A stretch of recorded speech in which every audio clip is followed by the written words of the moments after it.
la nouvelle année. Ce qui est nouveau n'existait pas. Donc, quelque chose de nouveau est emmené à l'existence dans ta vie.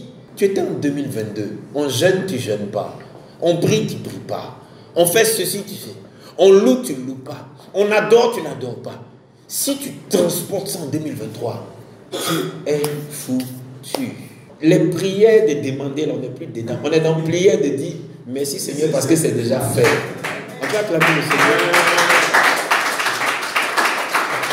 Non, même moi, je me fatiguais trop avant.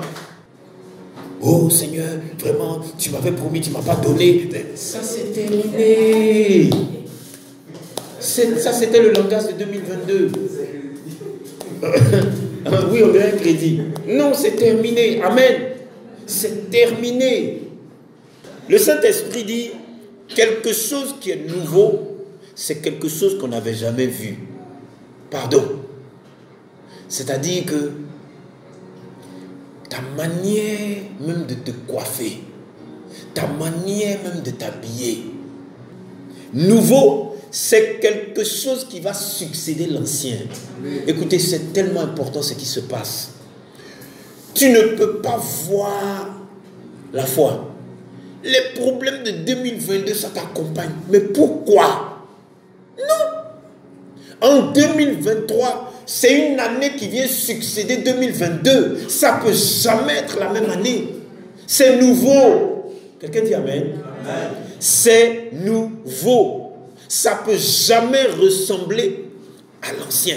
Parce que ça va succéder. Donc ce que tu dois savoir, c'est que 2023 n'existait pas. Donc le premier qu'on va venir au culte là, Seigneur, nous bénissons ton Saint-Nom pour cette grâce que tu nous fais. Parce que qui dit la vie, dit l'espoir de la suite. Donc tout est nouveau et maintenant une année succède à l'ancienne. Donc 2023 efface toute ton ardoise. Ne viens pas te mettre à genoux ici. Oh papa, pardon, j'ai péché. Tu as péché comment? En 2022 est fini. Qu'est-ce qui n'a pas marché? Oh, j'ai péché, je te demande pardon. Ça dit, le Saint-Esprit me dit, hey, elle est venue les vieux discours là encore. Non, tu n'es plus dans le péché, laisse ça. 2023, c'est l'année où tu sèmes, tu récoltes, tu sèmes, tu récoltes, tu sèmes, tu récoltes, tu sèmes, tu récoltes, tu sèmes, tu récoltes. On n'est plus dans la galère et dans la misère. Notre problème est un problème d'organisation. Que quelqu'un dise, je vais m'organiser. Je vais m'organiser. Non, c'est terminé. Non, c'est plus non, j'ai péché. Quel péché? On ne pêche plus. Ça, c'est fini, c'est dépassé. Il dit, la nouvelle année, le vêtement est l'outre. Nouveau. Le Saint-Esprit a expliqué. Maintenant, l'année, qu'est-ce que c'est? Le Seigneur dit, c'est la subdivision du temps. J'ai dit, waouh! Vous savez, quand le Seigneur dit nouvelle année et que l'année, c'est la subdivision du temps. Entre-temps, le nouveau, c'est quelque chose qui n'existait pas, qu'on n'avait jamais vu et qui succède à l'ancien. La subdivision du temps veut dire que tu vas utiliser des saisons. Amen. Dieu, là, il va diviser les 12 mois en saisons. Janvier, février, mars, avril, mai, juin ne se ressemblent pas. C'est-à-dire, dans le montage vidéo, si ceux qui connaissent le montage vidéo, il y a ce qu'on appelle des effets spéciaux qui sont des transitions. Donc, pour qu'on voit ma fille Betty chanter, et puis après on la voit courir, on met un effet spécial entre les deux images qui sont deux périodes. On appelle ça des subdivisions. Amen. Et ces deux périodes maintenant vont s'enchaîner. Elle chantait, elle a déposé le micro et puis maintenant on la voit courir. Donc on fait une transition. Donc il y a une transition. Et le Seigneur dit, l'année, c'est la subdivision du temps. Maintenant, tu vas devoir être attentif ou attentive à la subdivision du temps selon des saisons spécifiques de ta vie. Qu'est-ce que le Saint-Esprit veut te dire? Dans l'année, il y a 365 jours à peu près, il y a 52 semaines à peu près, il y a 12 mois. Les 12 mois là, Il y a un temps pour tout, c'est dans la Bible. Il y a un temps pour pleurer. Il y a un temps pour danser. Il y a un temps pour louer. Il y a un temps pour adorer. Il y a un temps pour prier. Il y a un temps pour jeûner. Il y a un temps où tu vas semer. Et puis tu sais que c'est le temps de la récolte de la moisson. Maintenant, tu dois pouvoir subdiviser grâce au Saint-Esprit sur toute l'année les différents temps. En janvier, mon fils, tu vas travailler plus ardemment que quand tu as travaillé en 2022. Tu vas faire deux choses, travailler, semer. C'est-à-dire que à partir de demain, je dis bien, demain on est le combien? 26. Le 26, c'est demain. Qu'est-ce que vous allez faire? Vous vous asseyez, vous prenez des feuilles blanches et vous commencez à mettre en place votre organisation du début de l'année. À la limite, ce dont tu as besoin, mets sur un papier. Tu fais ton organisation dans le travail, mais qu'est-ce que tu veux que Dieu te donne? Il faut lui écrire une lettre, comme à l'époque au Père Noël. Regardez, ce que tu veux, l'accomplissement, je vous dis, c'est un geste prophétique et puissant. Tu prends une feuille blanche dans la semaine. Seigneur, 2023, vraiment, moto c'est pas bon, vélo c'est pas bon. Je veux le permis. J'ai besoin du permis. Si tu as déjà le permis, bon, j'ai besoin d'une voiture. Seigneur, comme je sais que toi-même là, tu n'es pas un papa bizarre, je ne veux même pas te donner une... Surprends-moi. Je ne vais pas te donner de marque. Surprends-moi. Un bon papa comme toi, tu ne peux pas me donner une voiture bizarre. Surprends-moi, j'ai besoin d'une voiture. Papa, vraiment, comme je dois me marier, je suppose que je vais me marier et puis en 12 mois, je pense que je serai enceinte. Ce qu'on va faire, je veux une maison, papa, avec ma chambre, avec mon époux, bien mon épouse, et puis la chambre du bébé qui va venir, tout ça. C'est-à-dire, tu écris ça, chambre avec nombre de pièces. On ne t'a pas dit de penser à ton portefeuille. Si tu penses à ton portefeuille, tu vas arrêter. Donc, papa, vraiment, tu écris tout ce que tu veux. Maintenant, ce courrier-là, tu le mets dans un coin où tu le vois chaque jour. Tu as écrit, je ne t'ai pas dit de prendre ton courrier pour faire la prière. Non. C'est une parole prophétique. C'est un acte prophétique. Tu présentes ça à Dieu maintenant à genoux, une fois que tu as fini d'écrire. Maintenant, tu dis, Seigneur, tu as subdivisé le temps. Donc, du 1er janvier au 31 décembre 2023, chaque fois que tu me donnes quelque chose, je viens, je barre. C'est tout ce que tu as à faire. Quelqu'un dit Amen. Amen. Chaque fois que tu vas me donner, je viens barrer. Amen. Ok. Maintenant, il y a un autre document. Ça, c'est les activités que tu veux faire en 2023. Pour mener à bien ton activité, tu dois écrire ton programme, comment il commence, comment il se développe, qu'est-ce que tu veux faire. Les gens appellent ça un business plan. Toi, tu vas écrire ton programme. C'est-à-dire, je vais vendre à locaux. L'homme de Dieu a dit d'aller chercher le lieu d'abord. Une fois que j'ai le lieu, Seigneur, emmène à moi tous les partenaires financiers qui vont m'aider à acheter les fourneaux, les parasols, les chaises, les tabourets, les ceci, les cela, pour que je puisse vendre mon aloco avec du poulet, avec du poisson. Et puis, tu as mis les partenaires. Bon, papa, vraiment, si je commence dans 15 jours, ce n'est pas mauvais. Tu as mis une date, mais qu'il soit fait selon ta volonté. Sinon, je souhaite commencer en janvier là. Donc, si je commençais dans une semaine, ce n'est pas mauvais. Ça dépend de toi. Il te sera fait selon ta foi. C'est pour ça que l'homme de Dieu a dit, moi-même quand il m'a dit qu'il veut se marier le 29 décembre, j'ai dit, mais ça tu es bizarre, tu es en équilibre comme ça. Si 29, et si tu as raté 29 là, comment on fait? Il dit, non papa, moi je ne rentre pas en 2023 avec ça. Il dit, mais pourquoi tu as mis ça à la fin? Il dit, papa, je vais me marier le 29. Il s'est marié le 29. Amen. Il te sera fait selon ta foi. Donc, tu écris le plan de ce que tu veux faire. Je veux vendre des habits, je veux vendre des vêtements. Donc, papa, moi, les vêtements là, voilà. Maintenant, vous tous, mes enfants qui avez un commerce là, il est hors de question que ta petite bicoque de 2022 là, tu rentres avec ça en 2023. Il faut élargir l'espace de ta tente. Tu viens, tu regardes l'atelier comme ça. Tu dis, Seigneur, j'ai vu mon atelier nouveau avec une baie vitrée. Et puis la baie vitrée là, c'est un peu, ça dit qu'il y a un écran plasma. Il faut commencer à rêver. Quelqu'un dit Amen. Amen. Il faut commencer à rêver. Écris ça. Mon atelier de couture. Seigneur, voilà comment il sera en 2023. Toi aussi, tu commences à écrire les partenaires financiers. Tu écris les partenaires financiers. Seigneur, mon projet, voilà comment il sera. Tout ce qui n'existait pas, que tu n'avais pas vu, va succéder ton ancien modèle. Tu seras dans ton nouveau modèle. Ne regarde pas ton argent. Ton Dieu a déjà l'argent.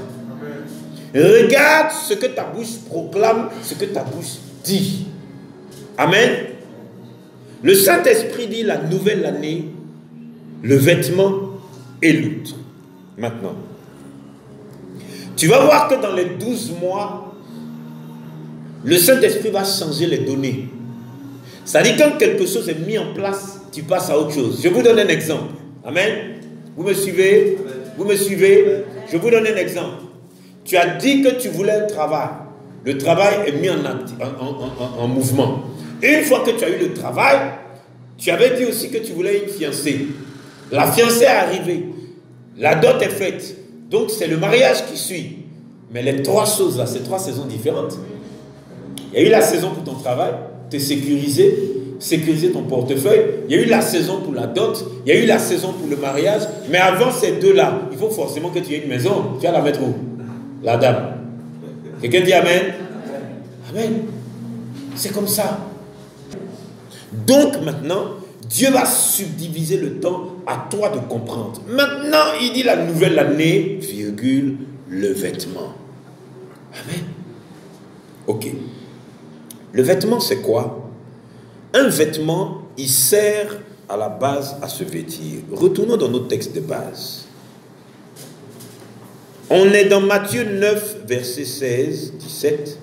Et la Bible dit, personne ne met une pièce de drap neuf à un vieil habit, car elle emporterait une partie de l'habit et la déchirure serait pire.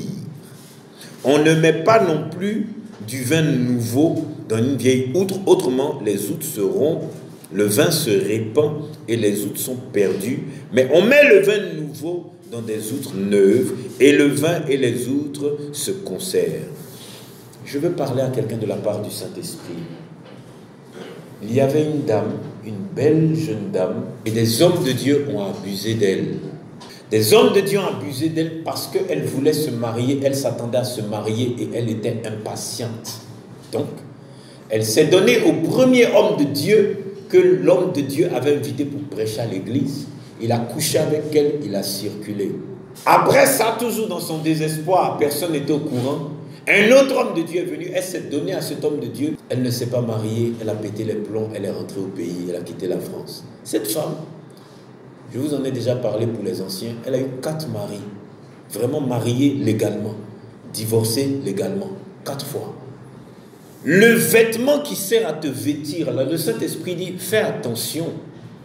Parce que souvent le chrétien ou la chrétienne, dans la nouvelle année, il rentre avec les mêmes personnes, la même manière de penser, la même manière de marcher.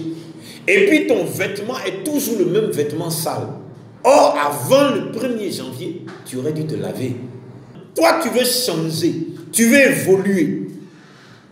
Et le vêtement qui sert à te vêtir, si tu te revêts du même vêtement pour rentrer dans 2023, tu vas échouer. Pourquoi tu vas échouer? Et pourquoi tu as les mêmes résultats qu'avant? À cause de l'ancien vêtement. C'est le vieux manteau, le vieux vêtement, c'est le même que tu portes. Le vêtement sert à se vêtir. Qu'est-ce que tu portes? Comment tu te vends? C'est comme ça on va t'acheter. Si tu t'es vendu comme servante de Dieu, on t'acceptera comme servante de Dieu. Si tu t'es vendu comme serviteur de Dieu, on va t'accepter comme serviteur de Dieu. Ta nouvelle année sera l'année du service, l'année de servante de Dieu, l'année de serviteur de Dieu. C'est comme ça aussi, si tu dois rentrer dans une maison, tu vas rentrer dans une maison de Dieu en tant que serviteur ou servante de Dieu. Maintenant, dans le vêtement, il y a un problème. Personne ne met une pièce de drap neuf à un vieil habit. Beaucoup de chrétiens veulent prendre des morceaux de 2022 pour coudre ça avec 2021 et 2023, pardon. Faites très attention. Amen. Faites très attention. Le Saint-Esprit dit la nouvelle année, le vêtement est l'outre. Le vêtement là, dès que l'année est nouvelle, le vêtement spirituel est nouveau. Tout est nouveau. Il y a des choses qui t'arrivent en 2022 parce que tu as posé des actions qui ont donné ce résultat. Le Saint-Esprit dit, je ne veux pas de ce résultat dans la nouveauté de vie, dans la nouvelle année. Donc, pardon, l'action que tu as posée, qui a créé le problème là, laisse ça en 2022.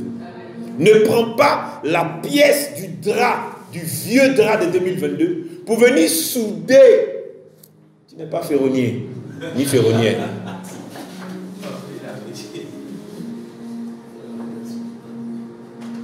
Mais beaucoup de chrétiens sont devenus des ferronniers et des ferronnières. Ils prennent les vieux trucs de 2022 et puis ils viennent souder.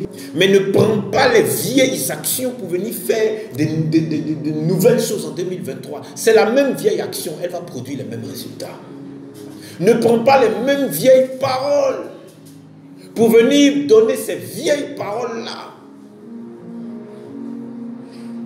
Donc en 2023, ça va donner les mêmes résultats. Je veux passer à l'outre. Pourquoi le Seigneur a dit la nouvelle année, le vêtement et l'outre? Une outre, c'est la peau d'un bouc à la base qui a été cousue et préparée. Ça veut dire qu'il y a une technique pour que ça conserve et pour que ça garde. Et dans la couture et dans la manière dont c'est fait.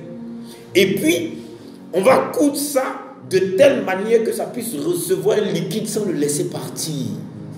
Mais fais attention. Pourquoi il dit fais attention? Parce qu'au verset 16 de Matthieu 9, il est écrit personne ne met une pièce de drap neuf. Quand le Saint-Esprit dit personne, ça veut dire que c'est une impossibilité. Ça ne se fait pas. Si l'un d'entre vous, l'une d'entre vous fait ça, 2023 sera raté. Quitte ta position de 2022. La position qui n'avançait pas, qui n'évoluait pas, qui t'a fatigué là. Il dit c'est bon, quitte. C'est bon. Amen. Il dit c'est bon, quitte. Personne ne met. Ça veut dire c'est une impossibilité spirituelle, c'est une impossibilité physique, c'est une impossibilité professionnelle, c'est une impossibilité sociale. Ce que tu es dedans et puis tu n'as pas évolué en 2022 là, déplace-toi. S'il n'y a pas eu évolution là-bas, il n'y aura pas en 2023. Donc quitte, prépare-toi à quitter. Le problème c'est la peur. Il faut vaincre l'esprit de peur. Quitte au nom de Jésus-Christ. Amen. Maintenant quand il dit personne ne met une pièce, il dit un drap neuf. Vous savez le drap neuf c'est quoi? C'est quelque chose qui a une solidité puis une force. C'est pour ça qu'il dit si tu prends le neuf et puis tu greffes au vieux, le neuf là, lui il est fort, il va déchirer l'ancien. Si tu tentes de prendre 2022 pour greffer à 2023, 2023 va déchirer 2022 et tu auras des douleurs. Or, la bénédiction de Dieu n'est suivie d'aucun chagrin. Amen. Deuxièmement, le vieil habit, lui, il est fatigué, il a la fragilité et il est essoufflé. Ton année 2022 est fatiguée. Quelqu'un dit Amen. L'année 2022 a été fragilisée par les épreuves. Quelqu'un dit Amen. L'année 2022, là, elle est soufflée. Quelqu'un dit Amen. L'année 2023 a de la force. Et Dieu dit, si tu mets les deux ensemble, le nouveau va emporter l'ancien et la déchirure. Une déchirure, c'est un drame. Une déchirure, c'est une déception. Si tu fais ça, 2023 va être un drame et va être une déception plus grave que 2022. Parce que l'un va emporter l'autre. Maintenant, il dit, la déchirure sera pire. Ça veut dire que je pense que chacun d'entre vous ne veut pas avoir une condition plus grave qu'en 2022. Il y a eu trop de pleurs, trop de gémissements. Et tu as fini l'année avec le jeûne. Alors, le Saint-Esprit m'a dit, tu vois, le vin nouveau, son goût est différent. Il y a une puissance dedans. Le problème de 2022, c'est que tu as ignoré la puissance. Regardez les témoignages qu'il y a en cette fin d'année ici, les dimanches. C'est Dieu qui suscite ça. Pourquoi? Parce qu'on a trop marché sans penser véritablement au côté surnaturel et à la puissance. Qu'est-ce qui déchire l'ancien drap? Qu'est-ce qui déchire l'ancien vêtement? C'est que Dieu, la puissance du Saint-Esprit ne veut pas de l'ancien. Tes actions, ta vie, tes paroles, tes pensées, ton cœur, tout ce qui concernait 2022, il n'en veut pas. Pourquoi? Parce que tu as pleuré, tu as gémi, tu as dit des choses. Et Dieu dit, je ne continue pas avec l'ancien. Donc toi-même, accepte le nouveau. Si tu es la vieille personne de 2022, le Saint-Esprit aura du mal à mettre le nouveau dans ta vie. Parce que tu as décidé de continuer à être l'ancienne personne. Laisse ton vieil homme là, ta vieille femme là, laisse ça et accepte que le Saint-Esprit maintenant renouvelle tout dans ta vie, renouvelle ta mentalité et puis qu'il verse le vin nouveau. Et c'est comme ça que les disciples, il les a renouvelés dans leur mentalité. Il les a régénérés. Donc c'était les mêmes personnes, mais quelque chose avait... Regardez, merci Saint-Esprit. Le Saint-Esprit dit, mais Pierre mentait, Pierre reniait. Mais quand il est rentré dans la prière et le jeûne, dans la chambre haute, quand il est ressorti, il était une nouvelle personne. Il avait perdu l'esprit de peur. Pourtant, c'est le même Pierre. Mais qu'est-ce qui s'est passé? Il est devenu une nouvelle outre. Et comme Dieu a vu qu'il était nouveau, il a reçu le vin nouveau de l'Éternel. Amen. Mais c'était le même Pierre. Et c'est sur lui que le Saint-Esprit a bâti l'Église. Pourquoi? Parce qu'un jour, il a pris la décision. Au départ, il ne comprenait pas. Jésus-Christ dit, m'aimes-tu? Il dit, oui, oui, paie mes brebis. Il ne comprenait pas. Et beaucoup de chrétiens ne comprennent pas. Comme mon fils expliquait aussi quand il fait son témoignage, il dit non, lui il était venu, il disait, ah, on va faire du hip-hop. Il vient, il ne comprend pas. On dit Jésus-Christ est Seigneur. Il dit, mais ça c'est quoi ça? Il dit non, aujourd'hui là, on va rapper, c'est le vieux père. Il dit non, ici là, c'est Amen, Alléluia. Il dit, ah, mais ça va, c'est pas ce qu'on s'est dit. Il dit, mais c'est pas ce qu'on s'est dit. On ne met pas du vin nouveau dans une vieille honte. Sinon, il y aura rupture. Et là, ce qui me fait peur, il dit, le vin se répand et les autres sont perdus. On n'a pas dit qu'on peut te récupérer. Mon frère me disait ça quand je venais de France. Chaque fois que j'apprenais qu'un pasteur est tombé avec une petite fille, une petite go là-bas, j'ai dit, hey, vraiment, il faut qu'on prie pour lui. Mon frère dit, regarde, il y a un péché là, tu ne peux pas aller reprendre la personne, c'est biblique. Il y a des péchés là, on ne revient pas. Il dit le vin, c'est-à-dire le vin précieux que Dieu a mis en toi. Il dit ça se répand à terre. Depuis quand le liquide se verse à terre, on ramasse. Une fois, ma grand-mère a versé la sauce arachide, puis je l'ai attrapée. Elle est en train de reprendre ça à la cuillère pour mettre dans la casserole. Elle dit, tant que toi tu existes, je ne mange plus ton repas. Donc tant que ma grand-mère était à la maison, je ne mange pas. Parce que dans ma tête, elle ramasse les sauces à terre. Elle a fait accident, la sauce est versée. Et puis je viens, elle est en train de mettre dedans. Et le sable, et puis la poussière. Elle a tout mis dedans. Je dis, moi, tant que celle-là, elle est dans notre maison, je ne mange plus. Amen. Il dit, ça se répand et les outres sont perdues. Ça veut dire que c'est terminé. On ne peut plus récupérer. Il dit, on met le vin nouveau dans des outres neuves. Et le vin et les outres se conservent. Ça veut dire que le vin est nouveau, l'outre est nouvelle, automatiquement, le contenu qui est le Saint-Esprit de Dieu va être conservé. Certains chrétiens, certaines chrétiennes conservent Dieu. Pourquoi? Parce que l'outre est nouvelle. C'est une nouvelle créature. Et la référence, c'est Jean 3. C'est Nicodème qui est parti voir Jésus. Il lui a expliqué. Il dit, si tu n'es pas né de nouveau, si tu n'es pas une nouvelle créature, tu ne peux pas entrer en contact avec Dieu. Tu vas perdre ça. Donc, quand c'est nouveau, ça demeure. Amen.